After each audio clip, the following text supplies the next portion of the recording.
গনগনে আগুন আর কালো ধোঁয়ায় ঘেরা ইটের ভাটায় রোজ যেখানে হাজারো গরিবের স্বপ্ন পুড়ে ছাই হয়, ঠিক সেখানেই জন্ম নিয়েছিল এক আকাশছোঁয়া স্বপ্ন। মাটি ছানা এক সামান্য শ্রমিক ভাস্কর হতে চেয়েছিল একজন আদর্শ শিক্ষক, আর তার সেই অসম্ভব স্বপ্নকে সত্যি করতে অনাথ মেয়ে নন্দিনী নিলামে চড়িয়েছিল তার মৃত মায়ের শেষ স্মৃতিচিহ্নটুকুও। ভাস্কর কথা দিয়ে গেছিল, বড় শহরে গিয়ে বড় মানুষ হয়ে সে ফিরে আসবে, চিরতরে মুক্ত করবে নন্দিনীকে। কিন্তু তারপর শহরের চাকচিক্য আর আকাশচুম্বী সফলতার নেশায় ভাস্কর কি মনে রেখেছিল সেই ধুলোমাখা মিঠো পথ আর নন্দিনীর সেই নিঃস্বার্থ আত্মত্যাগের কথা? নাকি ইটের ভাটার জ্বলন্ত চুল্লিতে চিরতরে ভস্মীভূত হয়ে গিয়েছিল এক পবিত্র অপেক্ষা? সফলতার অন্ধ অহংকার, এক অসহায় মেয়ের বুক ফাটা আত্মত্যাগ, আর জীবনের সবচেয়ে বড় ভুলের প্রায়শ্চিত্তের এক হৃদয়স্পর্শী গল্প। চলুন শুনে নি শেষ পর্যন্ত কি লেখা ছিল ভাস্কর আর নন্দিনীর ভাগ্যে। ধুলো আর ধোঁয়ায় ভরা আকাশের নিচে, যেখানে মানুষের ঘামের দাম শুধু 2 বেলার শুকনো রুটি, সেখানে বড় স্বপ্ন দেখা কোনো মারাত্মক বিদ্রোহের চেয়ে কম কিছু নয়। বিহারের একটি পিছিয়ে পড়া গ্রামে বিশাল এক ইটের ভাটা ছিল। সেই ভাটার গনগনে আগুনে প্রতিদিন না জানি কত গরিবের স্বপ্ন পুড়ে ছাই হয়ে যেত। সেই ঝলসানো আগুনের কাছে বসেই ভেজা মাটি ছাঁচে ফেলত ভাস্কর। তার খসখসে হাতে মাটির গভীর দাগ ছিল, কিন্তু তার চোখে এমন এক অদ্ভুত চমক ছিল যাকে ভাটার ঘন কালো ধোঁয়াও কখনো ঝাপসা করতে পারত না। ভাস্কর কোনো সাধারণ শ্রমিক ছিল না, সে এমন এক সম্ভাবনাময় তরুণ ছিল যার বুকে একজন আদর্শ শিক্ষক হওয়ার অদম্য স্বপ্ন লালিত হচ্ছিল। সারা দিন ভাটার তপ্ত মাটিতে হাজার হাজার ইঁট বানানোর পর যখন ভাটার বাকি সব শ্রমিক ভীষণ ক্লান্ত হয়ে গভীর ঘুমে তলিয়ে যেত, তখন ভাস্কর তার কুঁড়ে ঘরের এক কোণায় গিয়ে বসত।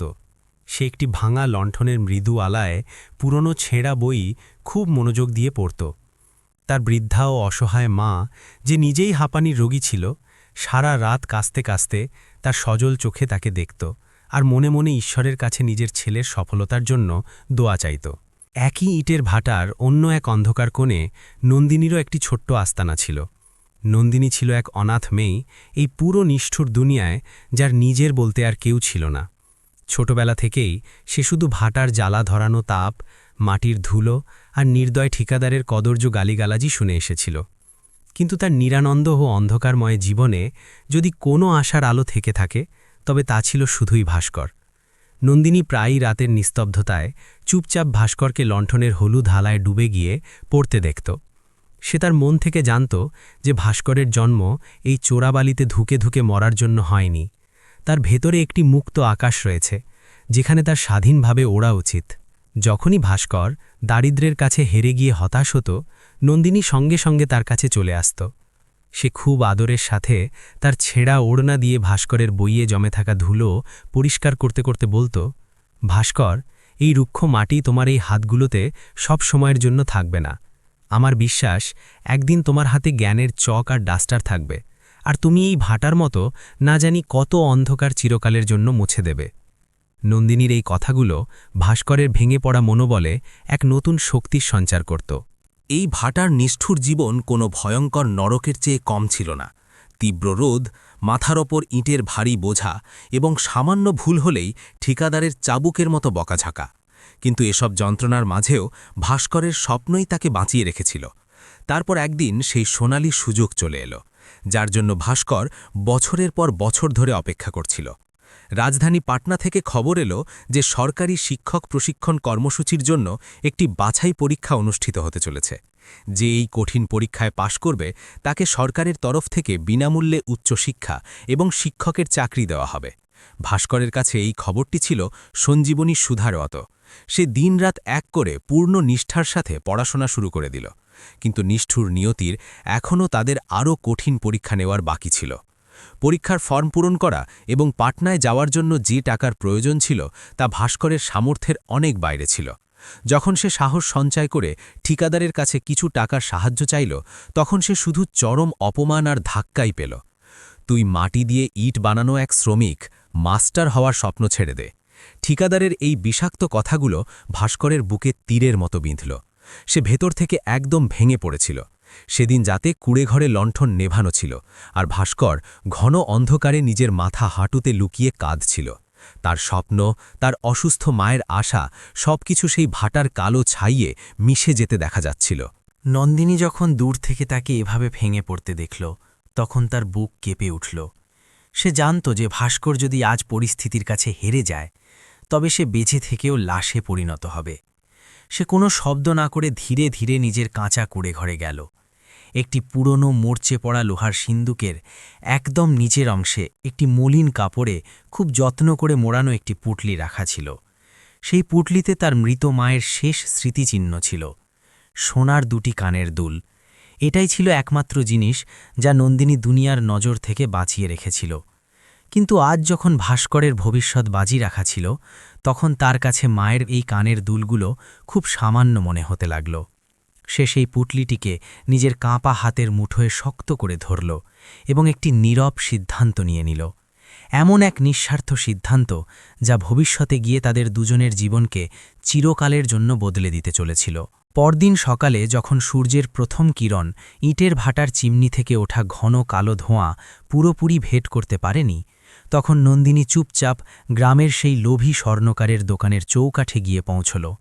সেই স্বর্ণকার যে সবসময় গরিবদের অসহায়তার সুযোগ নিষ্ঠুরভাবে নেওয়ার জন্য পুরো এলাকায় কুখ্যাত ছিল, এক অনাথ ও অসহায় মেয়ের হাতে খাঁটি সোনার কানের দুল দেখে ধূর্ততার সাথে হাসতে লাগল। নন্দিনীর কাছে সেই দুলগুলো শুধু সোনার প্রাণহীন টুকরো ছিল না, বরং তা ছিল তার জন্মদাত্রী মৃত মায়ের চোখের জল, স্নেহ আর আশীর্বাদের শেষ পবিত্র কণা। আজ সে তার অনাথ ও নিরানন্দ জীবনের একমাত্র অবলম্বনের ভবিষ্যৎ সাজানোর জন্য নিজের সেই অমূল্য স্মৃতিচিহ্নটি নিলামে চড়াচ্ছিল। স্বর্ণকার নির্দয়তা দেখিয়ে সেই কানের দুলের আসল দামের চেয়ে অনেক কম টাকা তার খসখসে হাতে ধরিয়ে দিল। নন্দিনীর চোখ থেকে এক মুহূর্তের জন্য জল গড়িয়ে পড়ল, কিন্তু পরমুহূর্তেই সে সেই সামান্য কয়েকটা টাকা নিজের মুঠোয় এমন শক্ত করে ধরল যেন সে ভাস্করের রুষ্ট ভাগ্যকেই নিজের মুঠোয় চিরতরে বন্দী করে ফেলেছে। এক মুহূর্ত সময় নষ্ট না করে সে খালি পায়ে দৌড়াতে দৌড়াতে সোজা ভাস্করের ভাঙাচোরা কুড়েঘরের দিকে ছুটল। ভাস্কর তখনও গতরাতের গভীর হতাশার সাগরে ডুবে যাচ্ছিল। তার লণ্ঠনের মতোই তার হৃদয়ের আশাও নিভে গিয়েছিল এবং তার চোখে জীবনের কাছে হেরে যাওয়ার এক ভয়ানক শূন্যতা ছড়িয়ে পড়েছিল। নন্দিনী কোনো বাড়তি কথা না বলে হাঁপাতে হাঁপাতে নিজের কাঁপা হাতে টাকা ভরা সেই ছোট্ট পুঁটলিটি ভাস্করের হাঁটুর কাছে রেখে দিল। ভাস্কর এতগুলো টাকা একসঙ্গে দেখে পুরোপুরি অবাক হয়ে গেল। যখন সে সত্যিটা জানতে পারল যে নন্দিনী তার মায়ের একমাত্র এবং শেষ স্মৃতিচিহ্নটি তার মাস্টার হওয়ার মহান স্বপ্নের খাতিরে চিরতরে বিক্রি করে দিয়েছে, তখন তার আত্মা ভেতর পর্যন্ত কেঁপে উঠল। সে নিজের আবেগ ধরে রাখতে পারল না এবং একটি শিশুর মতো অঝরে কাঁদতে শুরু করল। সে জলে ভেজা চোখে নন্দিনীর দুই হাত শক্ত করে ধরল এবং এক মস্ত বড় শপথ নিল। নন্দিনী, এগুলো শুধু কাগজের টাকা নয়, বরং এগুলো আমার জন্য তোমার সেই অটুট বিশ্বাস যা আজ আমাকে জ্যান্ত লাশ হওয়া থেকে বাঁচিয়ে নিয়েছে। আমি আজ তোমার কাছে কথা দিচ্ছি যে আমি পাটনায় গিয়ে শুধু একজন সাধারণ শিক্ষক হব না, বরং এমন একজন সফল মানুষ হয়ে তোমার কাছে ফিরব যে তোমাকে আর আমার মাকে এই ভাটার নরকসম এবং দমবন্ধ করা জীবন থেকে চিরতরে মুক্ত করবে। তুমি শুধু আমার জন্য অপেক্ষা করো, আমি তোমার এই মহান আত্মত্যাগের ঋণ শোধ করতে অবশ্যই আসব। অবশেষে ভাস্করের পাটনায় যাওয়ার সেই ঐতিহাসিক দিনটি চলেই এলো। তার অসুস্থ বৃদ্ধা মা এবং নন্দিনী অনেক সজল চোখ আর অগণিত দোয়ার সাথে তাকে বাসস্ট্যান্ড থেকে বিদায় জানালো। ভাস্করের চোখে এক নতুন ভবিষ্যতের সোনালি চমক ছিল, আর হৃদয়ের কোনো এক কোণায় নন্দিনীর প্রতি অসীম কৃতজ্ঞতার এক গভীর অনুভূতি। যেই ভাস্করের ভাঙাচোরা বাসটি গ্রামের সেই ধুলোমাখা কাঁচা রাস্তা থেকে চিরতরে মিলিয়ে গেল, নন্দিনী ধীর পায়ে ফিরে এসে সেই ভাটার জ্বলন্ত চুল্লির সামনে এসে দাঁড়াল। এখন তার জন্য জীবনের সংগ্রাম আগের চেয়েও অনেক বেশি কঠিন এবং ভয়ঙ্কর হতে চলেছিল। ভাস্করের মতো শক্ত অবলম্বন চলে যাওয়ার পর ইটের ভাটার নিষ্ঠ ঠিকাদারের অত্যাচার নন্দিনীর ওপর আরও বেশি বেড়ে গেল। সে তাকে প্রতিদিন নতুন নতুন কটু কথা শোনাত এবং ইচ্ছে করে দ্বিগুণ ইট বানানোর অমানবিক কাজ চাপিয়ে দিত। নন্দিনী সকালের ঘুটঘুটে অন্ধকার থেকে শুরু করে রাতের ভীতিকর নিস্তব্ধতা পর্যন্ত শুধুই ভেজা মাটি, কাদা আর আগুনের মাঝে একাই লড়াই করে যেত। তার নরম হাতগুলো জায়গায় জায়গায় ছিলে যেত, পিঠ অসহ্য যন্ত্রণায় ভেঙে আসত, কিন্তু যখনই সে ব্যথার কাছে হেরে মাটিতে পড়ে যেত, তার ভাস্করের সেই শেষ প্রতিশ্রুতির কথা মনে পড়ে যেত, আমি অবশ্যই আসব। এই জাদুকরী কথাগুলো তার কানে প্রতিধ্বনিত হতো এবং তাকে আবারও নিজের পায়ে দাঁড় করিয়ে দিত। প্রথম কয়েক মাসে সবকিছু খুব ভালোভাবেই কাটল। শহর থেকে ভাস্করের তরফ থেকে নিয়মিতভাবে চিঠি আসতে থাকল। সেই লম্বা চিঠিগুলোতে পাটনার বড় শহরের অদ্ভুত সব কথা, তার পড়াশোনার দারুণ উন্নতি আর নন্দিনীর জন্য ভবিষ্যতের অসংখ্য মিষ্টি প্রতিশ্রুতি লেখা থাকত। নন্দিনী যেহেতু পুরোপুরি অশিক্ষিত ছিল, তাই সে গ্রামের এক দয়ালু বৃদ্ধের কাছে গিয়ে সেই চিঠিগুলো বারবার পড়িয়ে শুনত এবং প্রতিটি শব্দ নিজের তৃষ্ণার্ত হৃদয়ে গেঁথে নিত। সে রাতে ওই কাগজের টুকরোগুলো বুকেই জড়িয়ে ধরে শান্তিতে ঘুমাত। কিন্তু সময়ের নির্মম চাকা যেমন যেমন সামনের দিকে গড়াল, পাটনার অন্ধ চাকচিক্য, নতুন মানুষের সাহচর্য এবং পড়াশোনার প্রবল মানসিক চাপ ভাস্করের ভেতরের জগৎ আর তার অগ্রাধিকারগুলোকে ধীরে ধীরে বদলাতে শুরু করল। বড় শহরের তীব্র গতির ভিড়ে সে কোথাও না কোথাও তার গ্রামের সেই মিঠো পথকে ভুলতে শুরু করেছিল, যেখানে এক অনাথ মেয়ে আজও তার অপেক্ষায় নিজের যৌবন আর জীবনের আহুতি দিচ্ছিল। সময়ের রথ তার নির্দয় গতিতে এগিয়ে চলল। ইটের ভাটার সেই দম বন্ধ করা পরিবেশে, যেখানে প্রতিদিন শ্রমিকদের বয়স গলে যেত, সেখানে নন্দিনীর জন্য সময় যেন থমকে গিয়েছিল। প্রতিদিন সকালে যখন সে ভাটার আগুনের কাছে বসত, তখন তার চোখ সেই ধুলোমাখা কাঁচা রাস্তায় স্থির হয়ে থাকত, যেখান দিয়ে গ্রামের পিয়ন তার সাইকেলে করে যেত।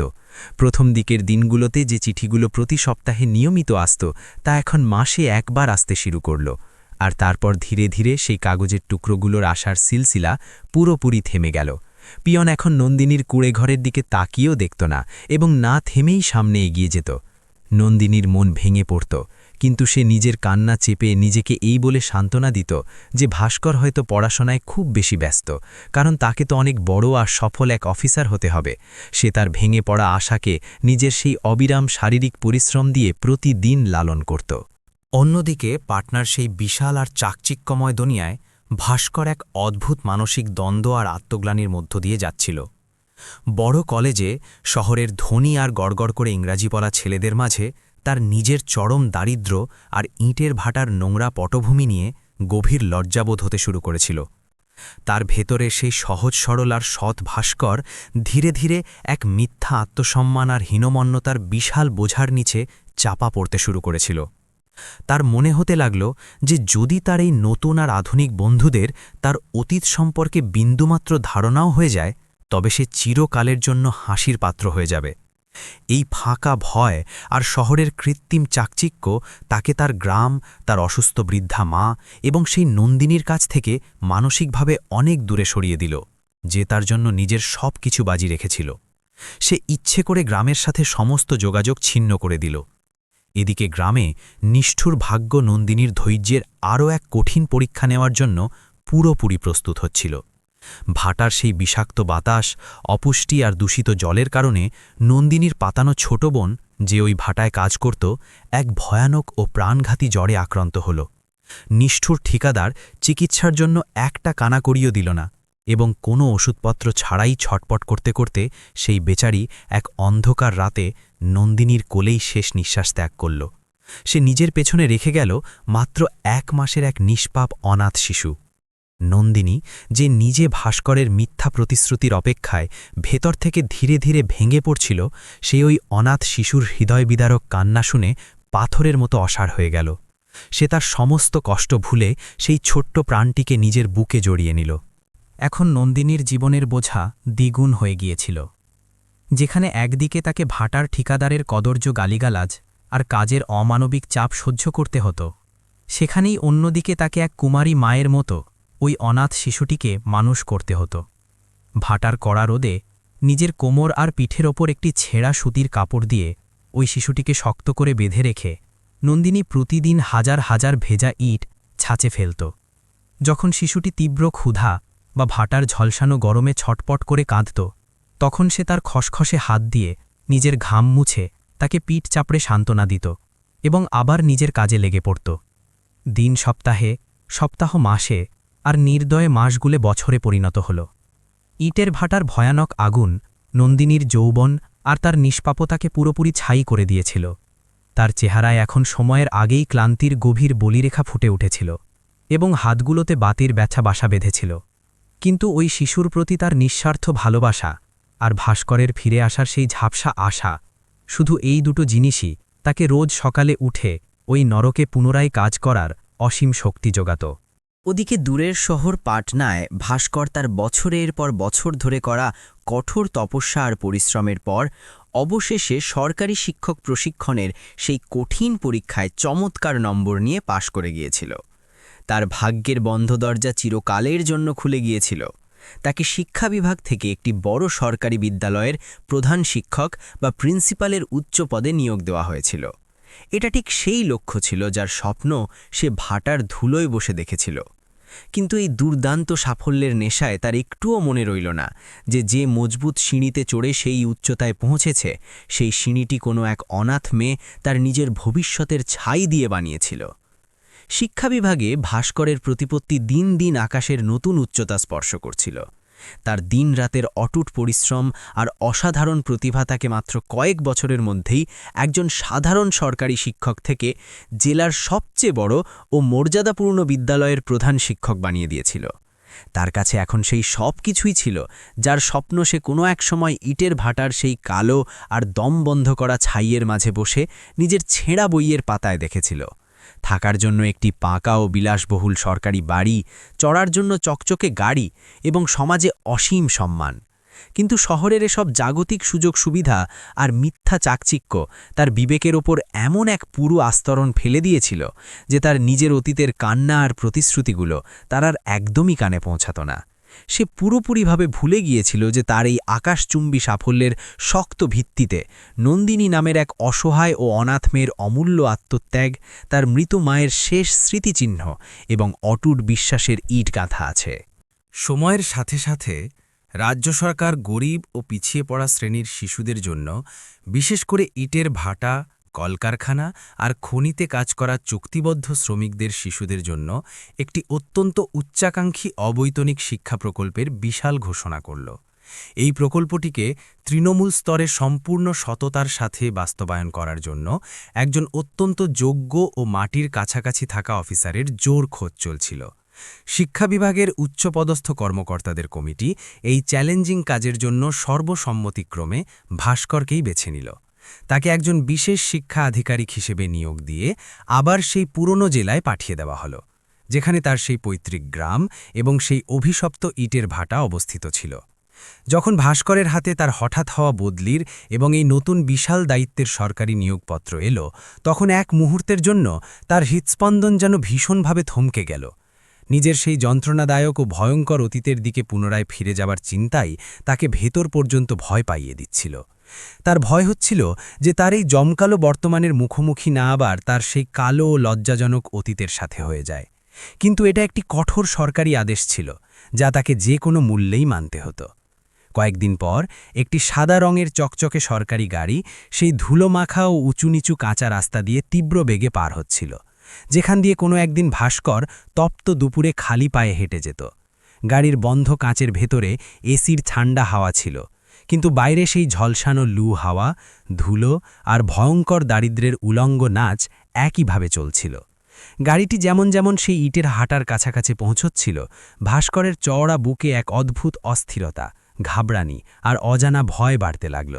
দূর থেকেই আকাশ কালো করে দেওয়া ভাটার সেই পুরনো কালো ও উঁচু চিমনিগুলো পরিষ্কার চোখে পড়তে লাগল। মনে হচ্ছিল যেন চিমনিগুলো আজও অসহায় মানুষদের রক্ত আর ঘাম পুড়িয়ে কালো বিষাক্ত ধোঁয়া উবিয়াচ্ছে।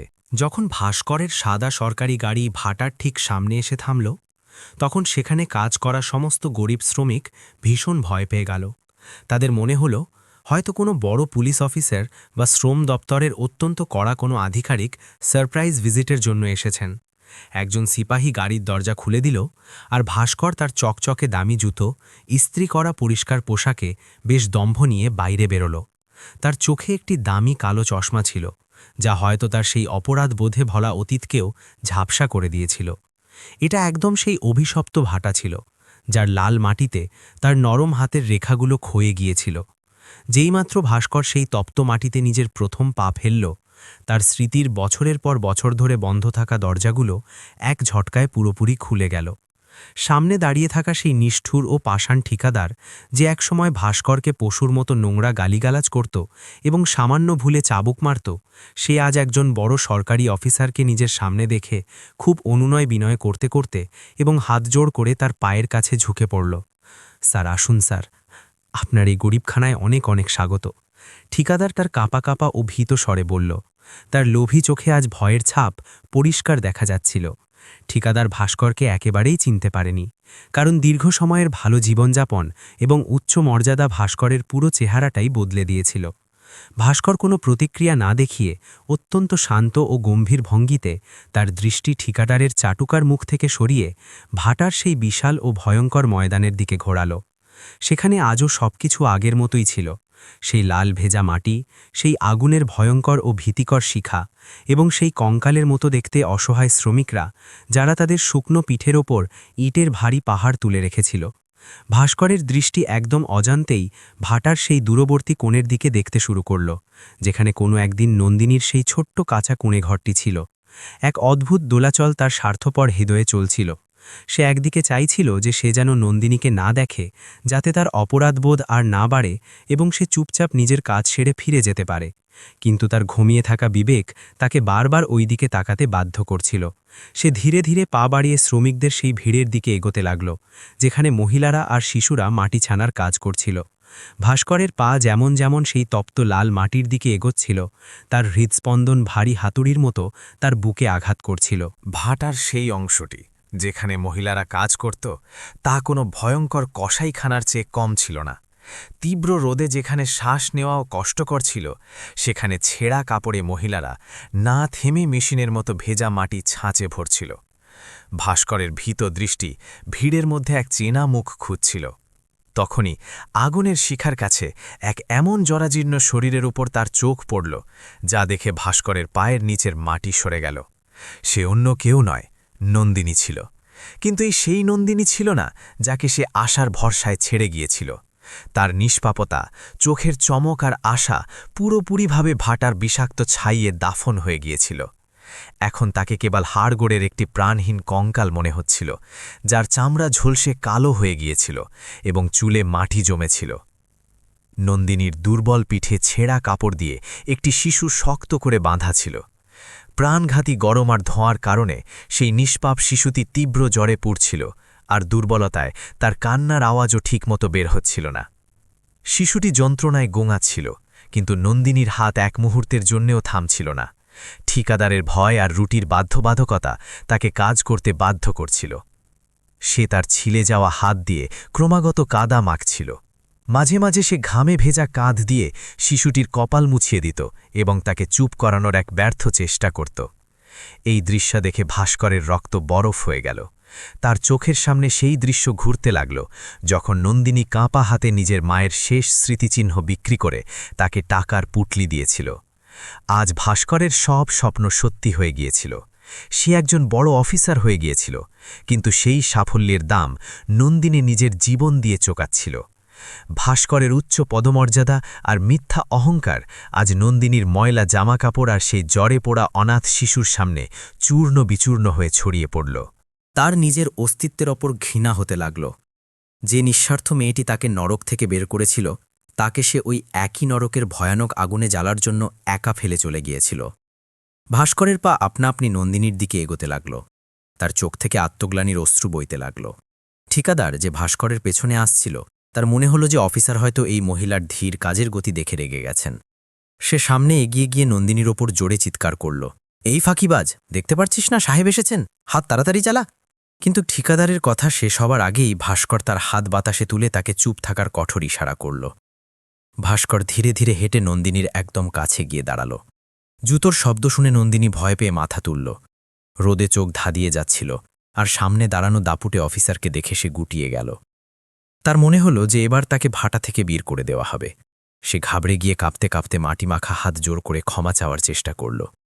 কিন্তু তখনই ভাস্কর তার চশমা খুলে ফেলল। চশমা সরাতেই যখন নন্দিনীর প্রাণহীন চোখ সামনে দাঁড়িয়ে থাকা মানুষটির চেহারা দেখল, তখন তার হাত থেকে ভেজা মাটির ছাঁচ খসে মাটিতে পড়ে গেল। সময় যেন সেখানেই থমকে গেল। ভাটার সমস্ত কোলাহল আর আগুনের আঁচ অসার হয়ে গেল। নন্দিনীর বিস্ফোরিত চোখ অবিশ্বাসের সাথে ভাস্করের দিকে তাকিয়েছিল। বছরের পর বছর ধরে অপেক্ষা আর অসংখ্য না বলা প্রশ্ন আজ ওই চোখে একসঙ্গে উথলে উঠেছিল। ভাটার সেই ঝলসানো গরমে হঠাৎ এমন এক ভয়ঙ্কর নিস্তব্ধতা নেমে এলো, যা কোনো বড় ঝড় আসার ঠিক আগে থাকে। ভাস্করের চোখ থেকে পড়া অনুতাপের জল তার গাল বেয়ে ক্রমাগত সেই লাল তপ্ত মাটিতে পড়ছিল। মনে হচ্ছিল যেন সেই চোখের জল তার বছরের পর বছর ধরে থাকা সেই রুক্ষতা আর স্বার্থপরতা ধুয়ে ফেলার এক দুর্বল ও নিষ্ফল চেষ্টা করছে।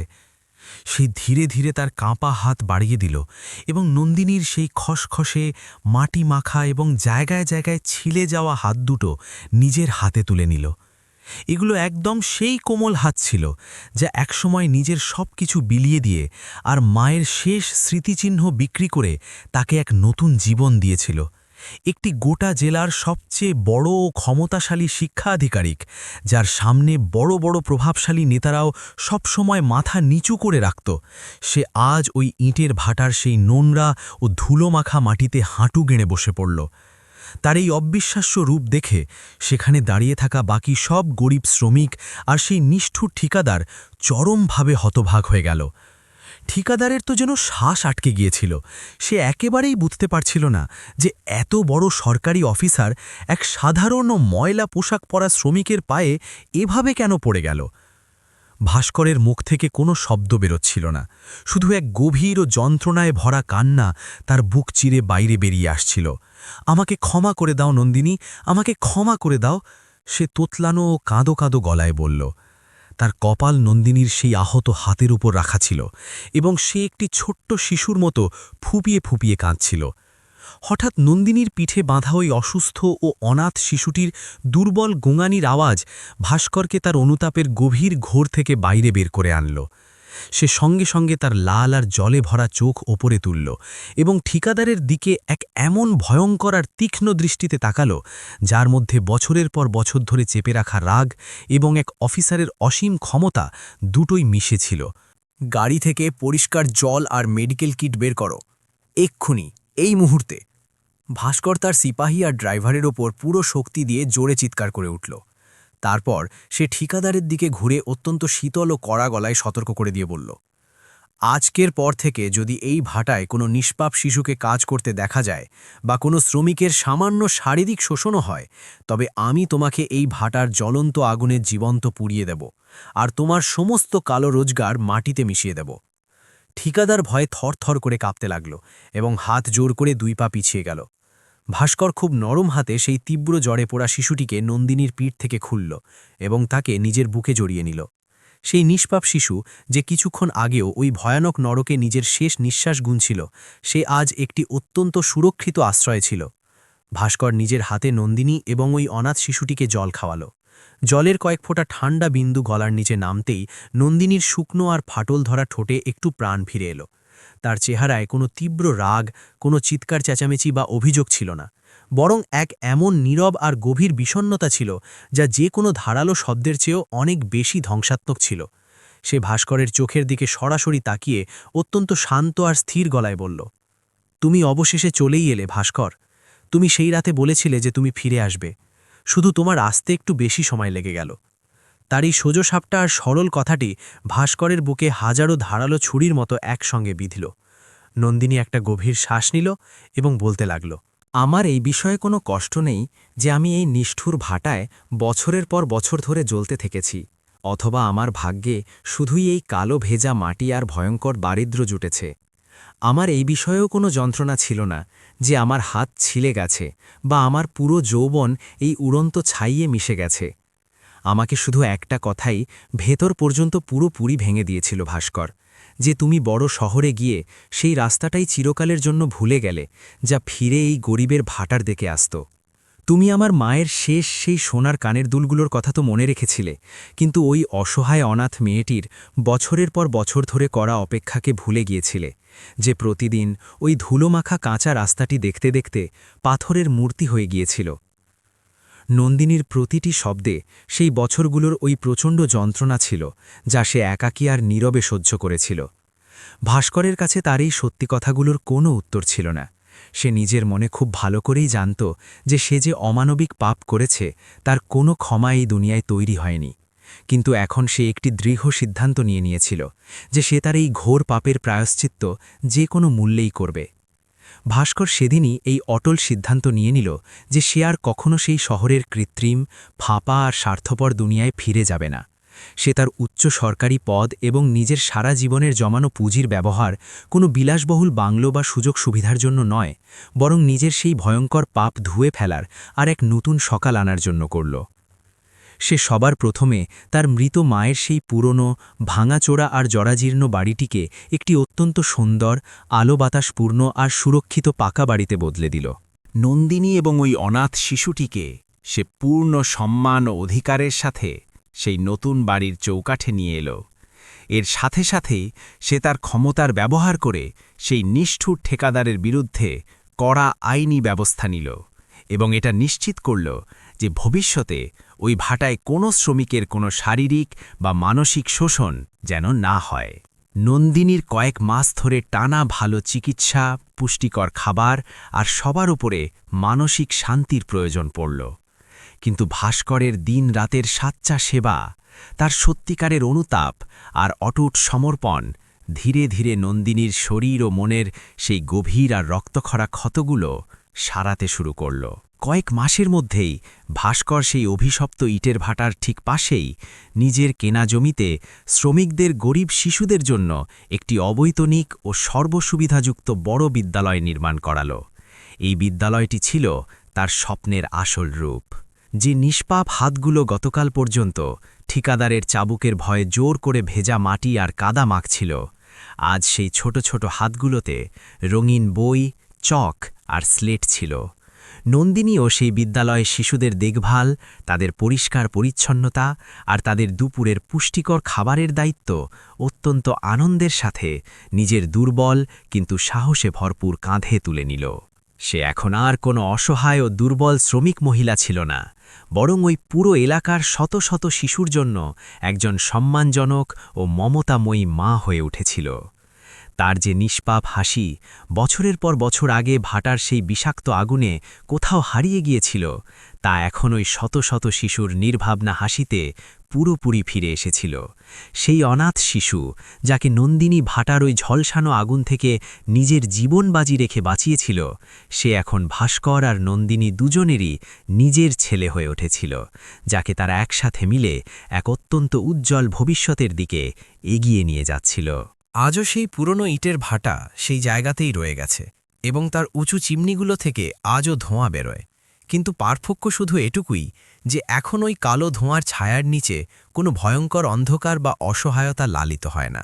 এখন সেখানে জ্ঞান, কৃতজ্ঞতা, নিঃস্বার্থ ত্যাগ আর সত্যিকারের ভালোবাসার এমন এক উজ্জ্বল প্রদীপ জ্বলছে, যার পবিত্র আলো না জানি কত গরিব ও অনাথ পরিবারের জীবনকে চিরকালের জন্য আলোকিত করে দিয়েছে। ভাটার সেই ধুলোমাখা আর তপ্ত মাটি থেকেই এমন এক নতুন ও সুন্দর ভবিষ্যৎ দাঁড়িয়ে উঠেছিল, যার ভিত্তিতে শুধু ঘাম নয় বরং মানবতার সবচেয়ে বড় বিজয় মিশেছিল। বন্ধুরা, জীবনে সফলতার চূড়া স্পর্শ করা খুব ভালো কথা, কিন্তু সেই মানুষ বা সেই সিঁড়িকে কখনো ভুলে যাওয়া উচিত নয় যে আপনাকে শিখরে পৌঁছে দেওয়ার জন্য নিজের সব কিছু বাজি রেখে দিয়েছে। আমার সব সময়ের জন্য এটাই বিশ্বাস যে দুনিয়ার সবচেয়ে বড় সম্পদ আর সত্যিকারের মানবতা এর মধ্যেই আছে যে আমরা সারা জীবন কৃতজ্ঞ থাকি, আর যারা আমাদের অন্ধকারের সময় আমাদের হাত ধরেছিল আমরা নিজেদের আলোতে তাদের বুকে জড়িয়ে রাখি। আপনারাও কি কখনো নিজেদের বাস্তব জীবনে এমন কোনো মানুষকে দেখেছেন যে সামান্য একটু সফলতা বা টাকা পাওয়ার পর নিজের পুরনো আপনজনদের আর নিজের শেকড়কে পুরোপুরি ভুলে গেছে? আপনাদের মতামত এবং নিজেদের জীবনের অভিজ্ঞতা নিচে কমেন্ট বক্সে আমাদের সাথে অবশ্যই শেয়ার করুন।